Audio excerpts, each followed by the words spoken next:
Tinha esquecido já. Irmãos, vamos ler, eu vou embasar hoje, né, no texto de Salmos 22 e 28, que diz assim: Ele domina sobre as nações, é o que o texto fala, porque o domínio é do Senhor e ele reina sobre as nações. Amém. Meus irmãos, semana passada nós começamos esse assunto, né, sobre política. Nós falamos que é um assunto nevrálgico. Tem 3 assuntos que as pessoas costumam dizer, né, que não se discute: religião, política e futebol. E eu falei que nós não pensamos assim. Tudo pode ser discutido, tudo pode ser falado, desde que seja com respeito, com amor, com compreensão e com humildade. Então, o cristão ele é chamado a viver uma vida assim, né, de humildade, de simplicidade, de respeito e de amor. Então, tudo é possível debaixo desses critérios. E nós explicamos semana passada, né, a política à luz da filosofia. Mostramos que, primeiro, mostramos que a Bíblia Sagrada, no contexto de política, ela fala de política, mas não usa palavra, porque é uma palavra técnica, mas política existe desde sempre. Né? Política envolve governo, envolve transações, a política está em toda a nossa vida. Né? E nós passamos a explicar os sistemas políticos criados pela filosofia clássica.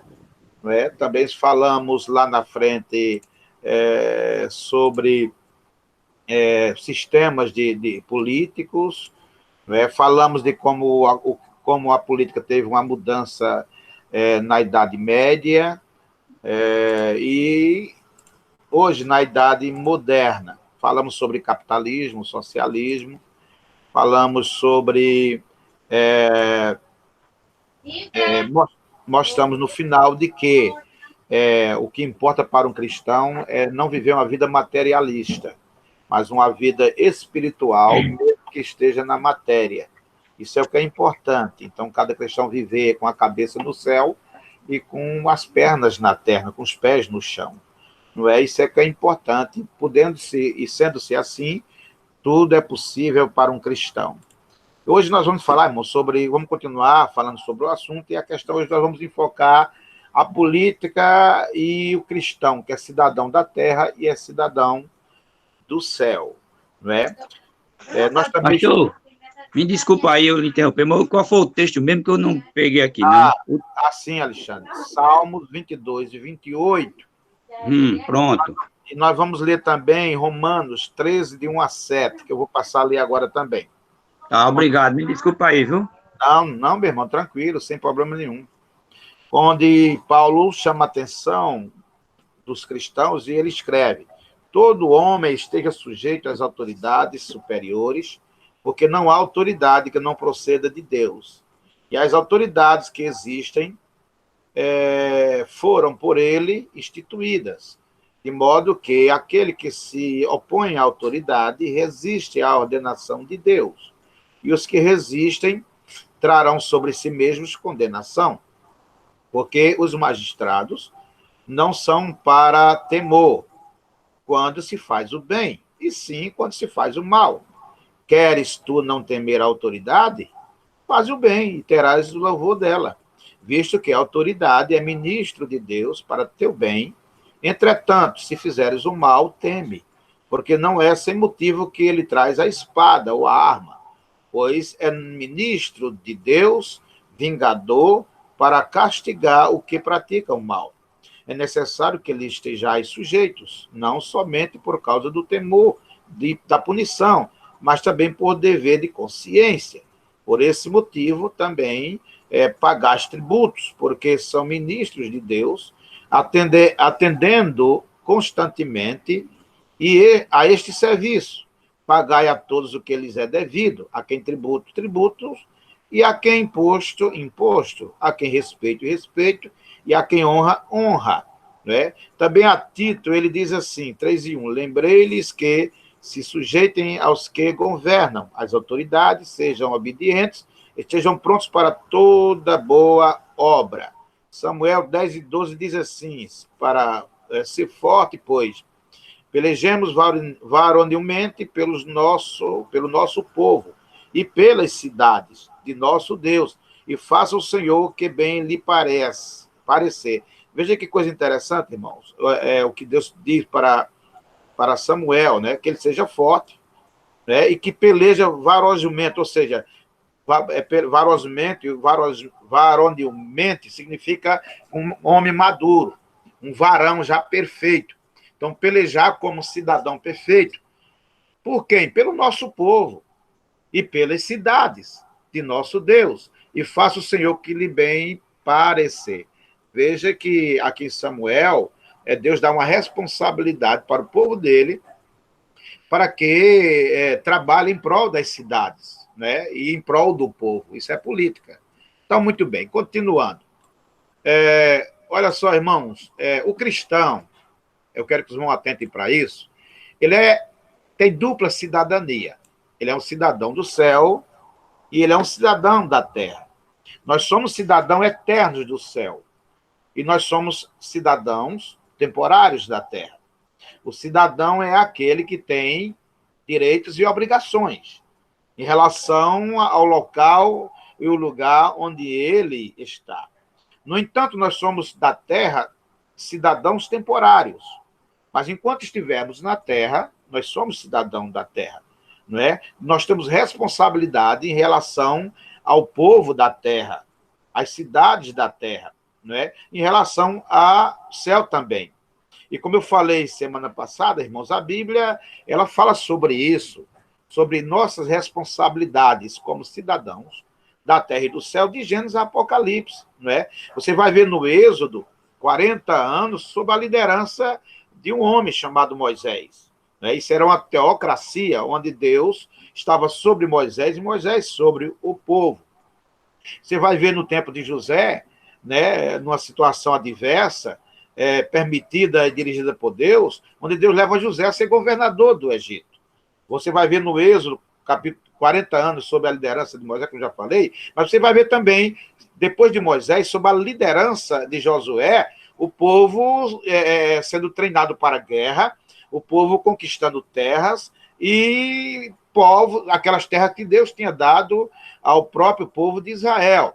Por mais de 350 anos, vem a liderança dos juízes, depois de Josué, que eram líderes carismáticos, mas que faziam guerras de Israel e julgavam a causa do povo, a causas do povo. Então, esses juízes eram que organizavam esse povo nesse sentido. Então, você vai ver tudo isso acontecendo. Você vai ver Deus governando o seu povo através dos seus líderes. Né? Samuel, ele era profeta e ele era juiz ao mesmo tempo. Ou seja, ele tinha dupla vocação. Ele era bivocacionado. Ele era um homem que tratava das coisas entre Deus e as pessoas e tratava das coisas entre as pessoas mesmo, como juiz, como profeta que ele foi, como sacerdote que ele foi, como profeta, digo que ele foi, ele transmitia a palavra de Deus para os homens e ele tratava das causas comuns, físicas dos povos e legais daquela época. Né? Ele conduziu Israel no período de transição entre a teocracia, que era o governo de Deus, e a monarquia, que chegou à questão dos reis, onde ele unge 2 reis, Saul e Davi. Muito bem. Você vai ver Salomão, determinando sorte política na nação e muitas outras coisas. Você vai ver pelo pecado de Israel, o Senhor usou a política para tratar com Israel. Observe bem. Por causa do pecado de Israel, Deus usa a política para castigar esse povo.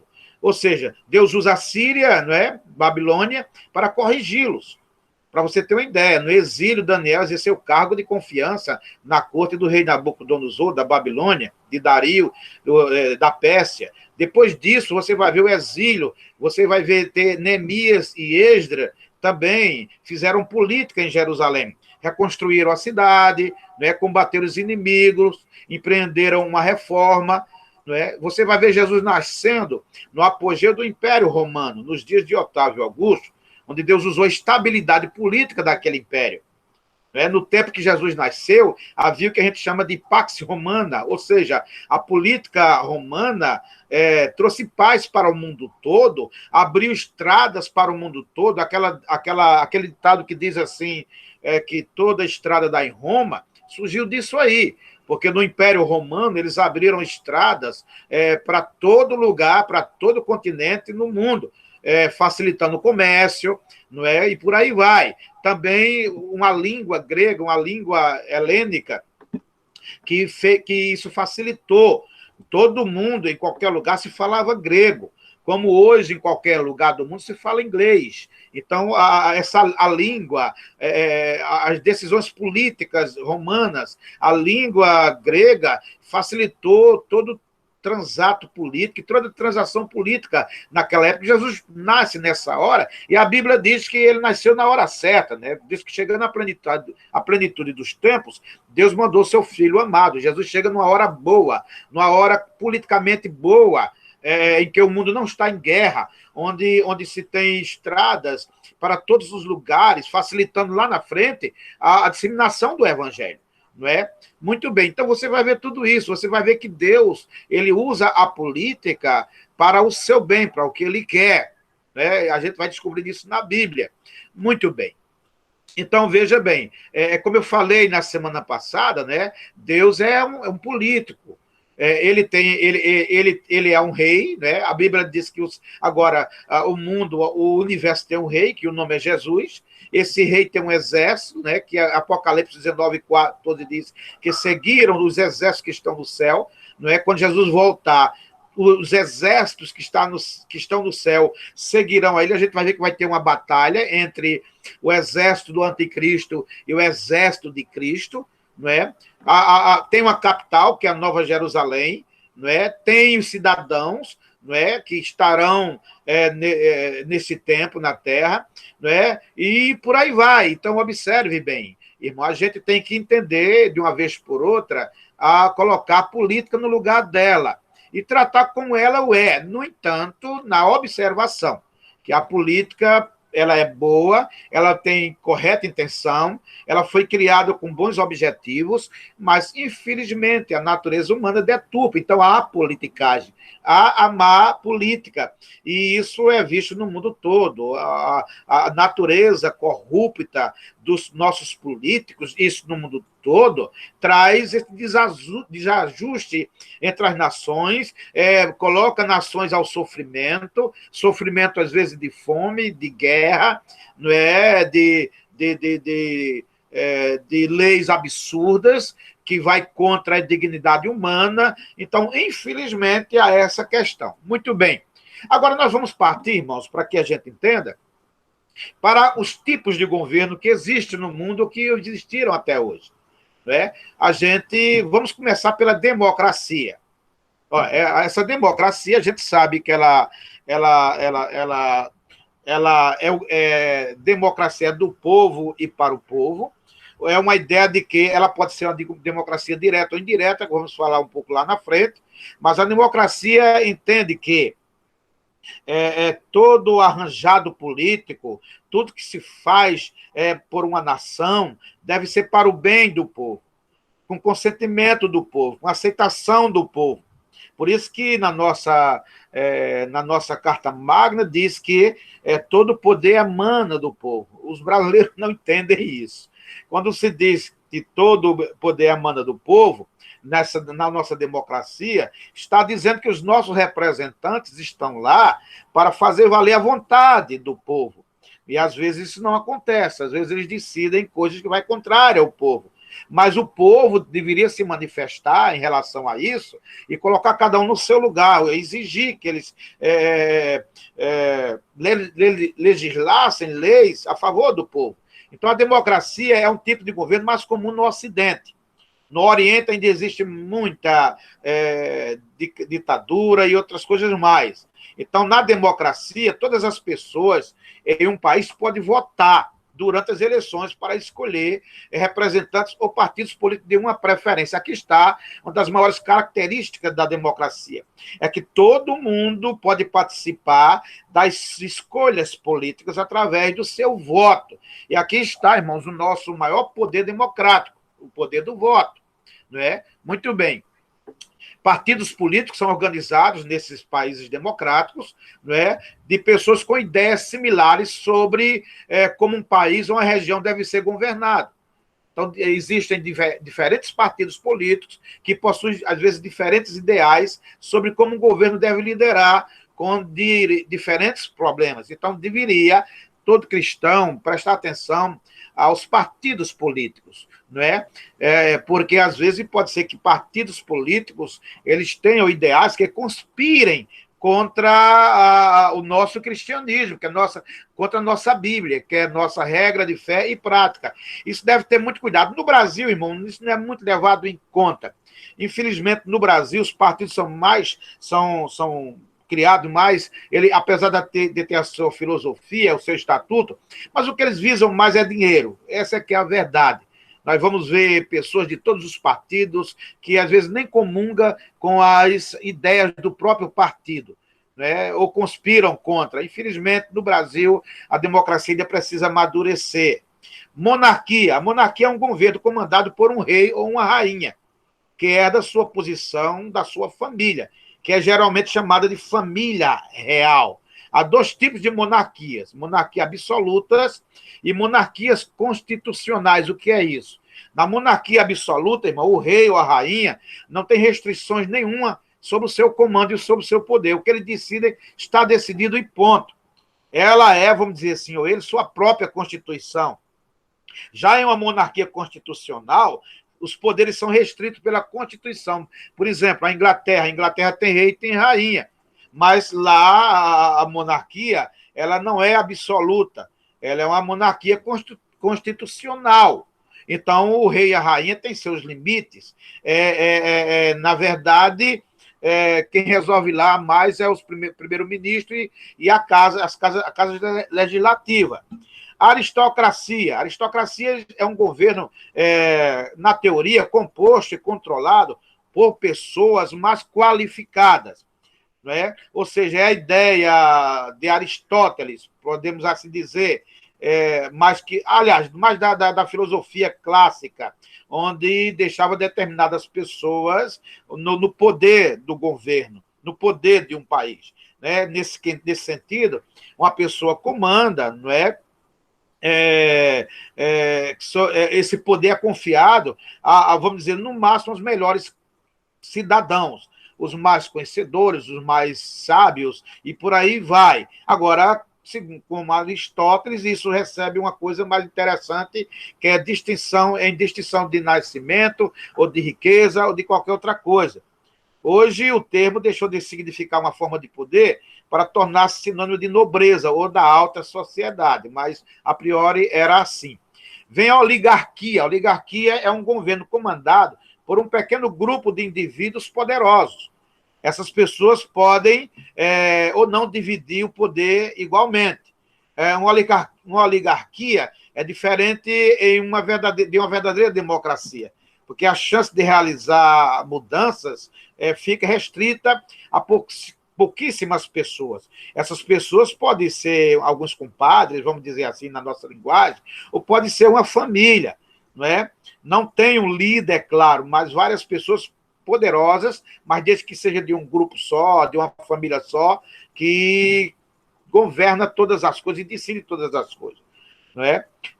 Aristóteles falou que isso daí já é um caminho para um deturpamento da democracia.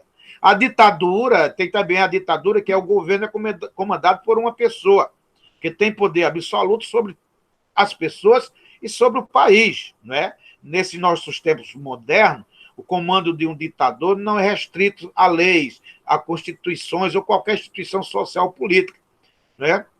Após a Segunda Guerra Mundial, muitos governos na América Latina, né, na Ásia, África, foram constituídos por ditadores. Né? Alguns exemplos Idi Amin, Muammar Gaddafi, Gamal Abdel Nasser, esses caras foram ditadores ferozes. Né? A anarquia, por fim, vem a anarquia.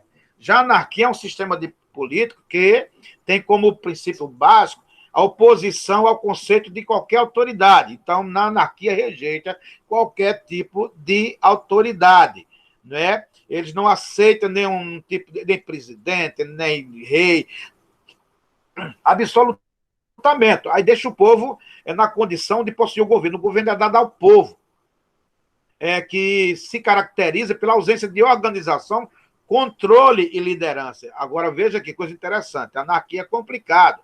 Geralmente, quando você vê as pessoas... Tem muita gente que, quando se revolta contra o governo, mostra princípios anárquicos.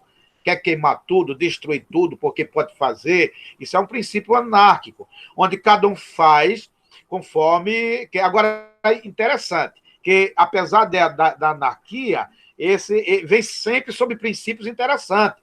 Né? Por exemplo, o anárquico quer trazer à tona a sua liberdade individual e a coletiva também, no desenvolvimento e pensamento de todas as coisas. Veja que coisa interessante. O anarco também prega muito a favor da igualdade, em termos econômicos, políticos, sociais, não é? Em prol da raça, não é? E da solidariedade. Eles também falam que a anarquia ela conspira a favor da solidariedade, não é? Porque traz a colaboração individual de cada um. Veja que coisa interessante. E a anarquia critica de maneira muito forte a exploração econômica, capitalista principalmente. Chama até de dominação político-burocrática e de coação física do Estado.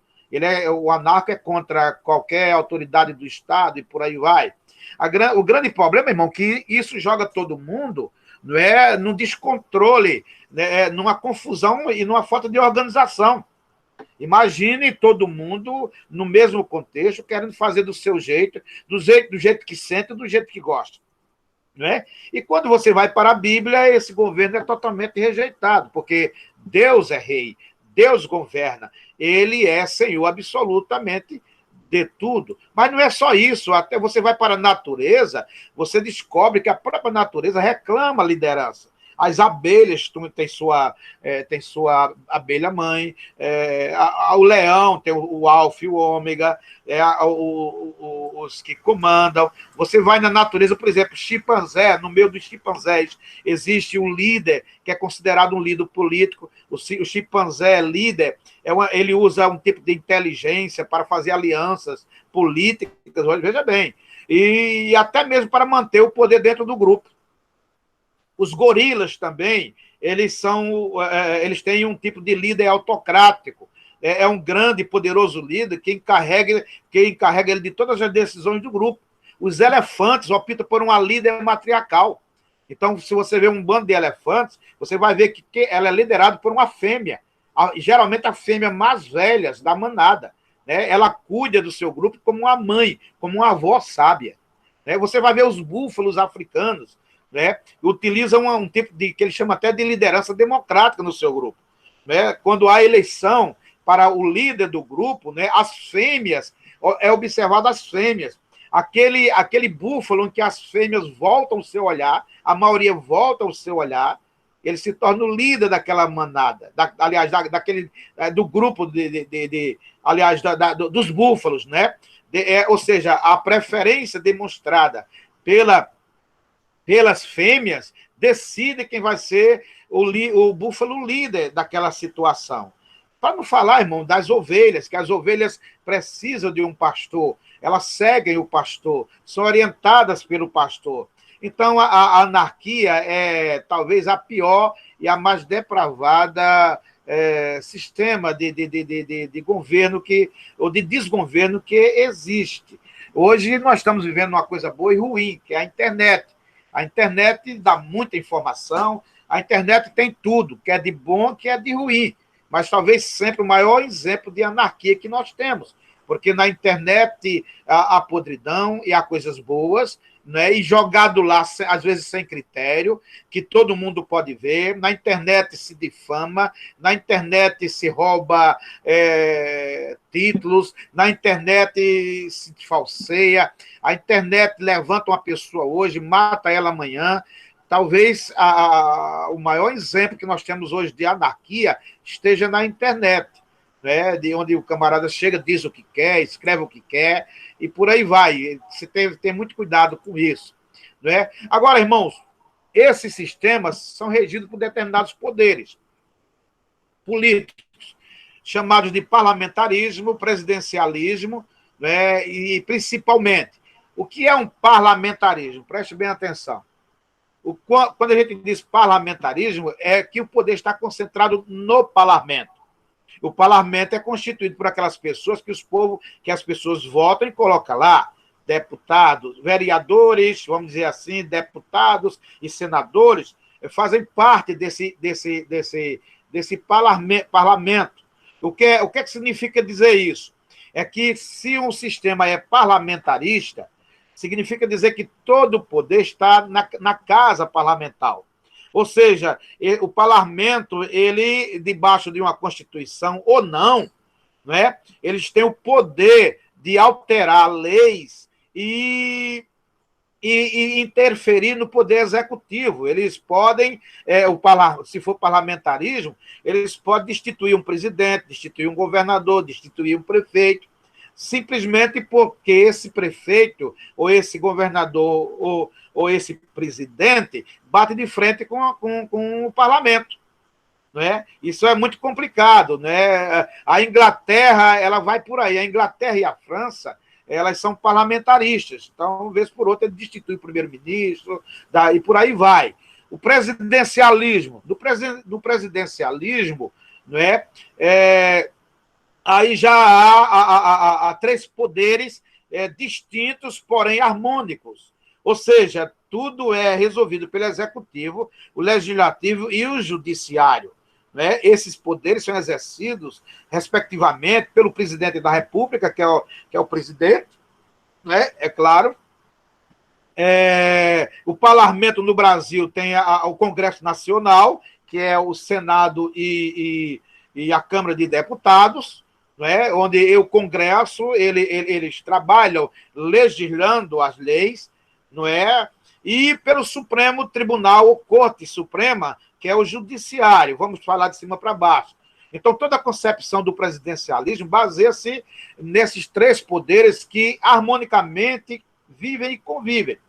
Então, observe bem. Ou seja, esses três poderes são praticamente aqueles que estão no poder político do nosso país. Agora, cada um desses freando um ao outro, inspecionando um ao outro, controlando um ao outro e nunca conspirando contra um e o outro, debaixo da Constituição. É evidente que esse povo constrói, não é? Ou construiu, e nós temos aí de 1988. Muito bem. Então, no regime presidencialista, o legislativo pode ser exercido apenas pela Câmara dos Deputados. É um sistema unicameral, ou por duas casas, a Câmara e o Senado, que é um sistema bicameral, que é o nosso caso. Então, muito bem. Então, a diferença básica entre parlamentarismo e presidencialismo entre os dois modelos estão no papel do órgão legislativo. No parlamentarismo, o poder maior fica no parlamento, né? Onde eles podem também destituir o presidente de qualquer hora, por qualquer motivo que essas casas o quiserem. Mas no sistema presidencialista, não. Tudo está regido debaixo de uma Constituição. Então, enquanto no parlamentarismo este não se limita a fazer leis, mas também é responsável pelo controle do governo, pela fiscalização do governo, tomando posições políticas fundamentais, no presidencialismo, no caso, fazer leis é atribuído em caráter principal ao legislativo. Além disso, no parlamentarismo, o parlamento destitui o gabinete por razões exclusivamente de ordem política. Enquanto no presidencialismo, isso só poderia ocorrer em relação ao presidente da República em razão de práticas de certos delitos praticados pelo presidente. Ao comparar os dois sistemas, um historiador, Celso Bastos, diz assim: o presidencialismo perde em termos de flexibilidade as flutuações da opinião pública, ganha em termos de segurança, estabilidade e continuidade governamental. Então, o Brasil, nós já tivemos o parlamentarismo do Brasil até no final do Império, em 1889. Na República, né? Na República vigorou o presidencialismo, com exceção de um curto período de tempo, em setembro de 61 a janeiro de 63, em que o parlamentarismo foi adotado como solução para a crise política consecutiva, com a renúncia do presidente Jânio Quadros. Em 1993, tivemos um plebiscito nacional, como exigência da Constituição de 1988, e o povo votou pela manutenção do presidencialismo como sistema de governo, e estamos até hoje. Ok.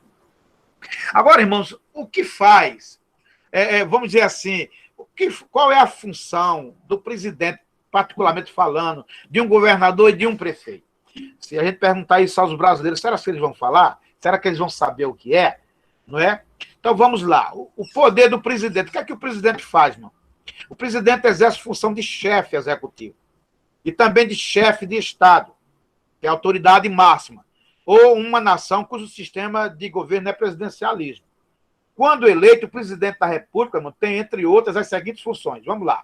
Primeiro, nomear e exonerar os ministros do Estado, conduzir a política econômica, exercer com o auxílio dos ministros de Estado a direção da administração federal, editar medidas provisórias com força de lei em caráter de urgência, aplicar as leis aprovadas, vetar projetos de lei, total ou parcialmente, manter relações com estados estrangeiros, indicar seus representantes diplomáticos, decretar o estado de defesa e o estado de sítio, decretar e executar intervenção federal, exercer comando supremo das Forças Armadas, nomear comandantes da Marinha, do Exército e da Aeronáutica, promover seus oficiais generais e nomeá-los para os cargos que lhes são privados, declarar guerra, no caso de agressão estrangeira, quando autorizado pelo Congresso Nacional ou referenciado por ele, enviar ao Congresso Nacional o plano plurianual, o projeto de lei de diretrizes orçamentárias e as propostas previstas nesta Constituição e exercer outras atribuições previstas na Constituição da República Federal do Brasil. Veja qual é a função do presidente. E o governador? O governador, irmão, ele possui a sua principal função é administrar o Estado e representar as suas relações jurídicas, administrativas e políticas. Como o objetivo dele é de interesse junto à presidência e buscar diversos investimentos e obras federais. Já dá para notar que um governador ser um presidente já está limitado, né, naquilo que ele precisa fazer no seu estado. Então, veja bem que coisa interessante. Quando um governador inventa de brigar com o presidente, então o presidente com o governador, quem sofre é o Estado. Porque a contribuição mútua fica complicada. O governador do Distrito Federal, por ser um caso singular, é um município neutro, Brasília, vamos dizer assim, o Estado de Brasília, ele exerce funções que são cabíveis ao prefeito. Né? Veja que já diferencia um pouco. Já no regime político brasileiro, o governador tem autonomia para organizar um secretariado que trata das mais variadas questões do seu Estado. Assim como o presidente da República, o governador tem autonomia para tomar diversas decisões e oferecer projetos de leis estaduais, desde que esses não firam os princípios postulados pela Constituição. Caso não administre bem as finanças do Estado, o governador pode ser julgado por crime de improbidade. O que faz um prefeito? O prefeito é o chefe do Poder Executivo Municipal. Nas suas atribuições, não é? Ele é auxiliado pelos secretários e pelos demais servidores municipais. Ele apresenta na Câmara Municipal projeto de leis que dispõe sobre criação de empregos, cargos e funções, e sobre a criação e organização de secretarias e demais órgãos administrativos. Ele é responsável por sancionar, promulgar e fazer publicar as leis municipais. É competência do prefeito, não é?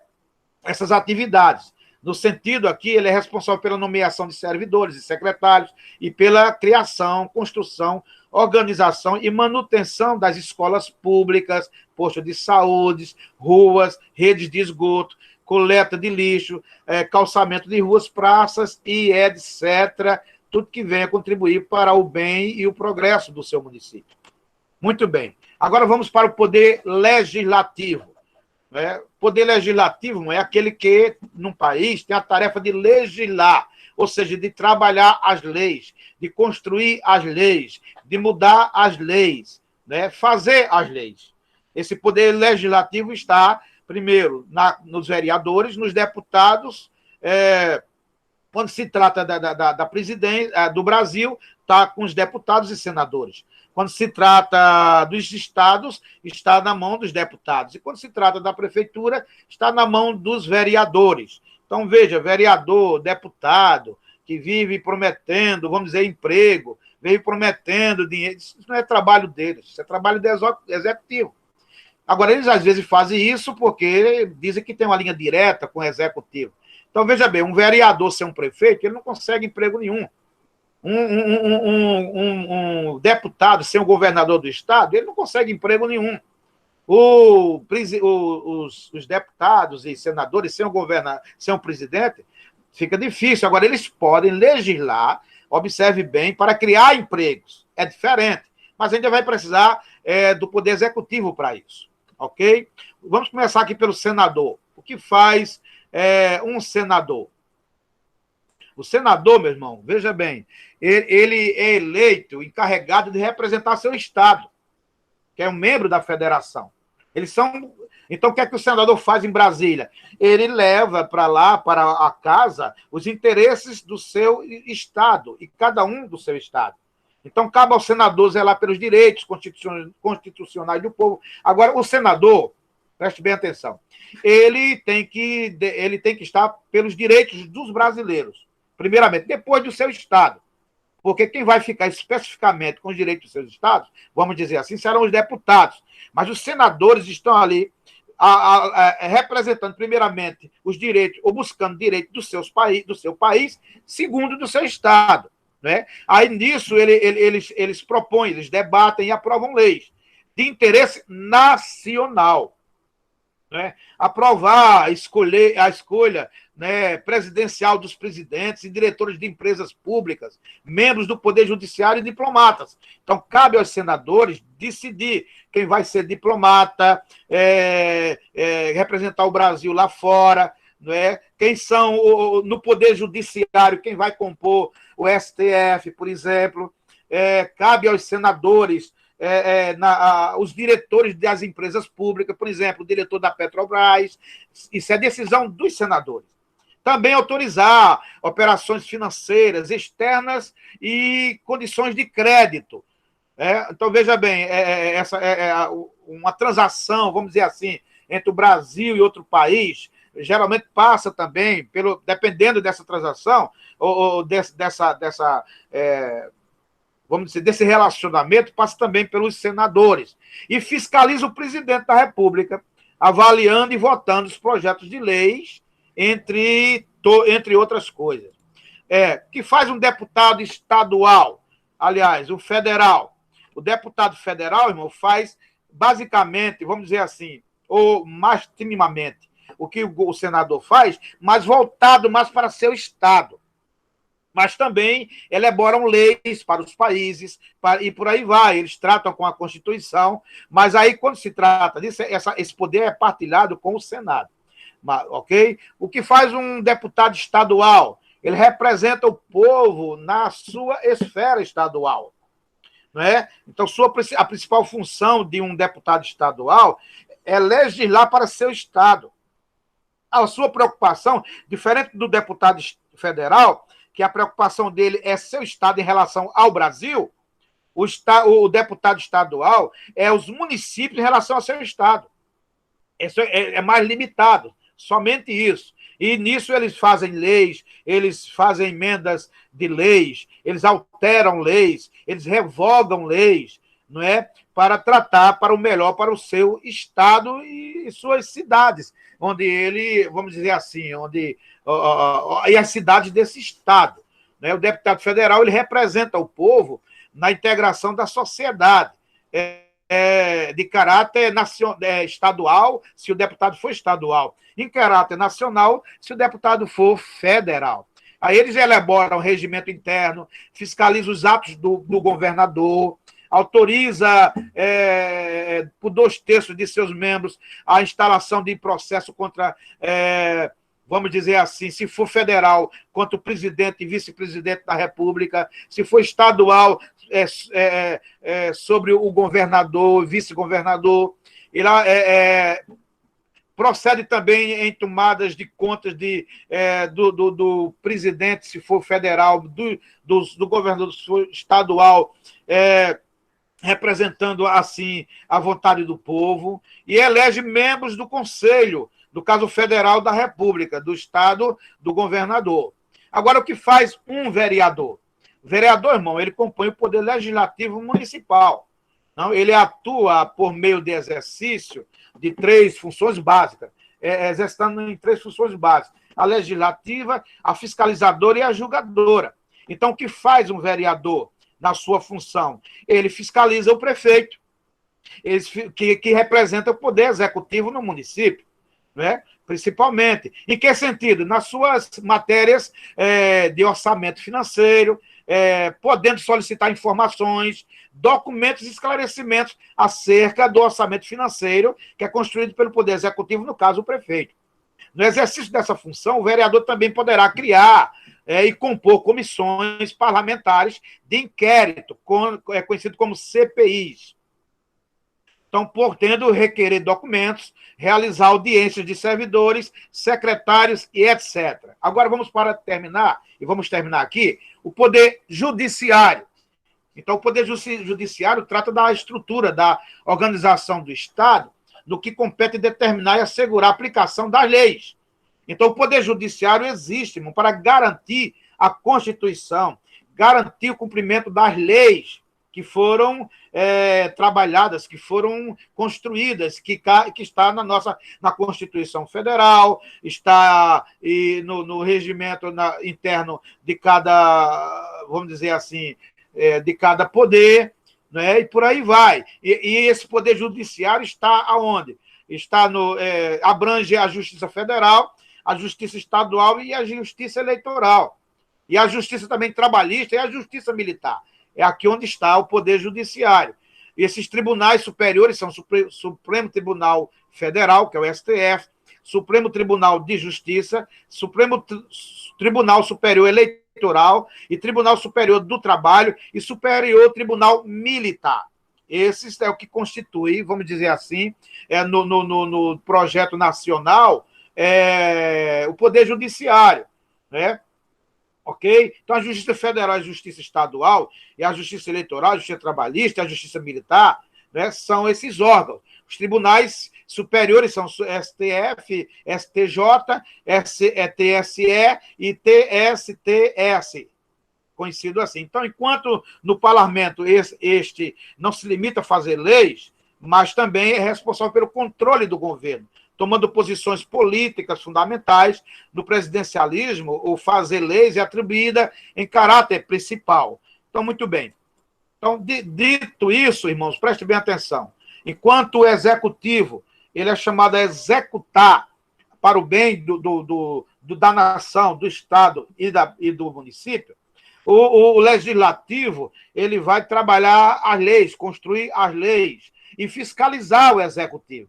Já o judiciário existe para garantir a Constituição, para que a Constituição não seja ferida, não seja difamada, não seja alterada, vamos dizer assim, não seja desobedecida pelo poder executivo e pelo poder legislativo, por assim dizer.